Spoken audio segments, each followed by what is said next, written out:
this. Yo!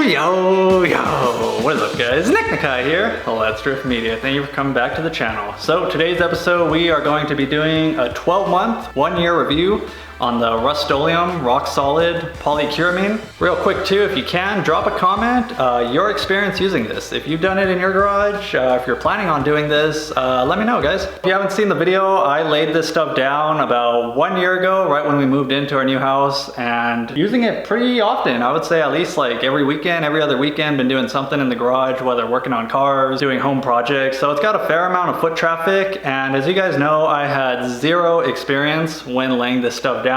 What an idiot.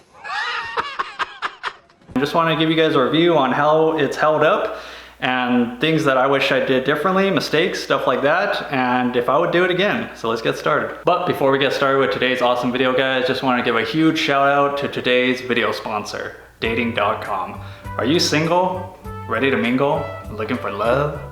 Well, look no further than dating.com. Dating.com is actually one of the largest dating sites out there and connects souls not only from people within your city or surrounding areas, but across the world. Believe it or not, me and my girlfriend Maya, we've been together now for about 5 years, actually met on an online dating site similar to dating.com. So I highly recommend you give it a chance if you're looking for love. What's different about dating.com versus any other dating site? Well, dating.com provides a premium dating experience. They help connect souls from all over the world to build strong and reliable relationships.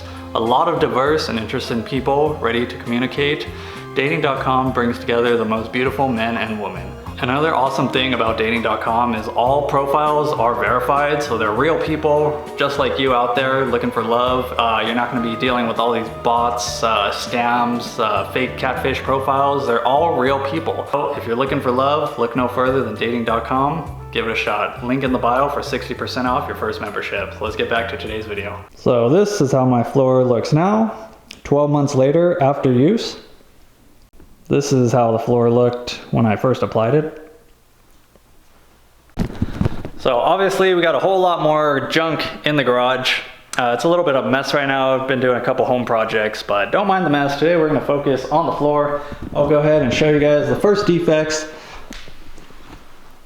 Here's one spot, kind of cracked up, and a piece of it flaked off, so I just kind of ripped it off, as well as another spot, which I think is from not cleaning the floor enough. I feel like there was some oil residue or something right there that caused it not to stick fully. You can see kind of a discoloration right here. But what is interesting is those two lift ups happened literally probably like 2 weeks after I noticed them, not like sticking and kind of bubbling up. That's kind of why I just removed them. Haven't touched them since. No more other spots have popped up like that, just those two. Now it's almost been a year since these have been exposed, and they still look exactly the same as when it was exposed the first time. But those are honestly the only two spots in the entire garage that have popped up like that. These are these crater marks. If you want to watch the video, this was because I left the garage door open. There's actually a lot of them. When the product was drying, and they started kind of making some air bubbles in all these little spots.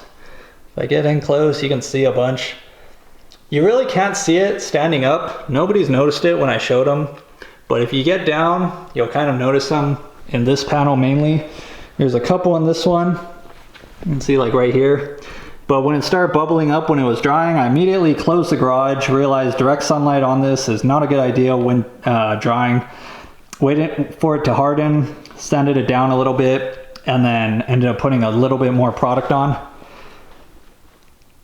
So yeah, do not let dry in direct sunlight. So you can really see the texture difference on these two panels versus the other panels in the reflection of the light. This was the panel that I put a lot of the anti-skid material. So you can see all those little grainy parts. That's the anti-slip, which is pretty nice because you don't slip at all on this part when it's wet, versus over here, it gets a little bit slippery when it's wet. So this side of the garage, I kind of wiped down with glass cleaner and a towel. Just try to show you what it's like when it's like, I guess, a little bit clean. It's got nice little shines to it still. This side I did not clean at all. So you can see right here, this is kind of like if you bring in a car, that is not a hot mark. That's actually just dirty. So it still cleans up pretty good. Want to show you guys some of that as well. Coming over here, we got a couple more scratches. Usually when I bring in a car, the front end's over here, so I'm jacking up over here. You can see right here, the nice little deep scratch.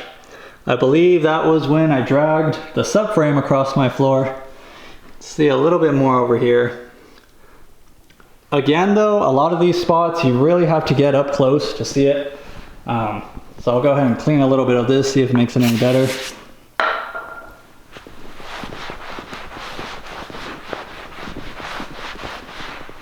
So cleanup is a breeze though. That's one thing I love about this. Anytime I've spilled oil or anything like that, it really just cleans up in a matter of seconds.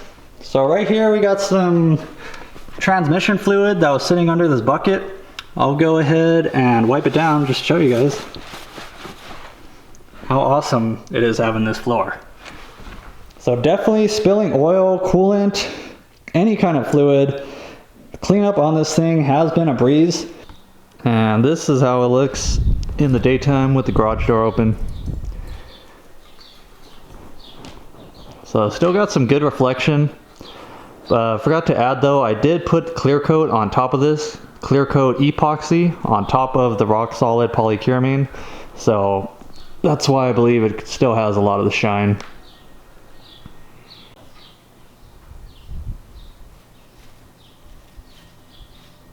Another spot over here I guess I could show you. I didn't really realize there was a crack in my garage floor. It's a slight crack, but I really realized it once I laid the product, because the product kind of just goes right in between it. So if you have any cracks in your floor, I highly recommend repairing the cracks before laying the product, because you will see the cracks. It does not really cover it up. And that's like a hairline crack. That's not even like a shift in the concrete of different height levels. So I guess pretty much what I'm trying to say is when it's drying, if you start seeing defects, air bubbles, like I said, spots that don't look fully coated, that's a sign that it's not fully coated or something's wrong, and it's gonna require your attention because it's not just gonna magically change once it's fully dry. If anything, you're gonna notice those defects even more. But yeah, that's pretty much how my floor looks, guys, after 12 months. Again, all those little scratch marks, they aren't really too big of a deal for me. I knew having something on this floor, it was gonna get kind of messed up. You know, I'm not trying to keep this floor in perfect condition. I really wanted this stuff just to make ease of cleanup when spilling fluids and stuff like that. So these scratches are not like a big turnout for me. If they are for you, I would just say be very careful when handling stuff in the garage. But I mean, it's a garage. I'm working in the garage, so I don't know about you guys. Mistakes I made, I think I should have used primer.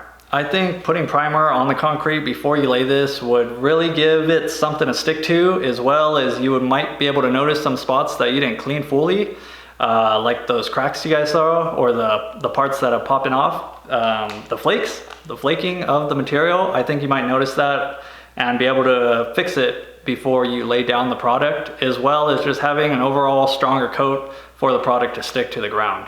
Another mistake is do not do in super high heat or cold, as well as do not let direct sunlight sit on it while it's curing. In my head, I was thinking maybe the sun will help it dry faster and maybe it'll just be better, but ultimately what ended up happening is the mixture started bubbling and there was like a million bubbles in the floor, and I had to go pop them all out with the needle, and it left all those crater marks. I tried to sand it down, but I think it would have came out a whole lot cleaner if I had not left the garage door open thinking that the sun would dry it. So do not let it dry in direct sunlight.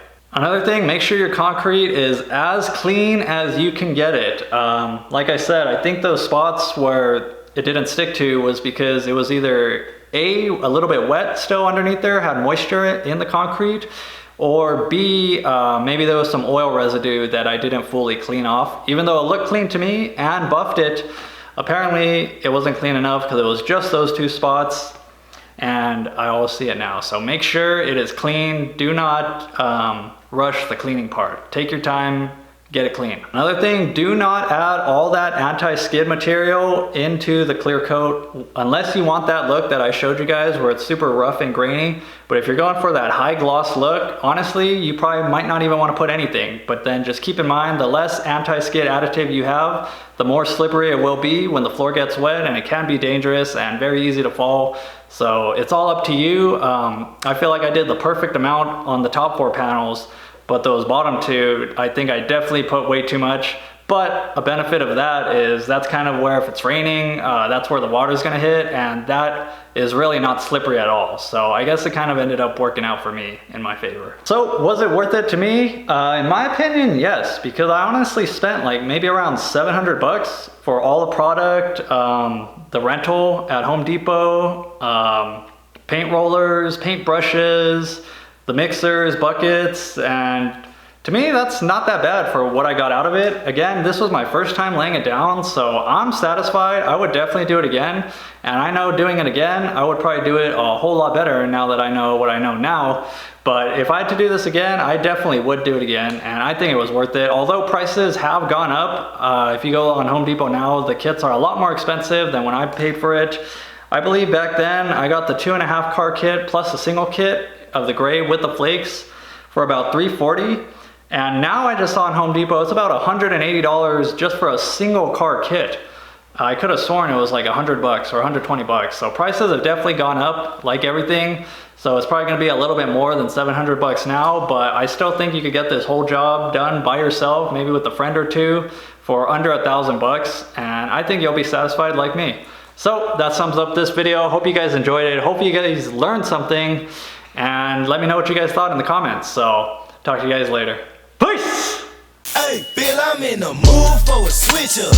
I hit the function, hit the rose till I hiccup. I hit the stage and leave with money that's a stick up. She picture perfect, so I told him I'm a flick up.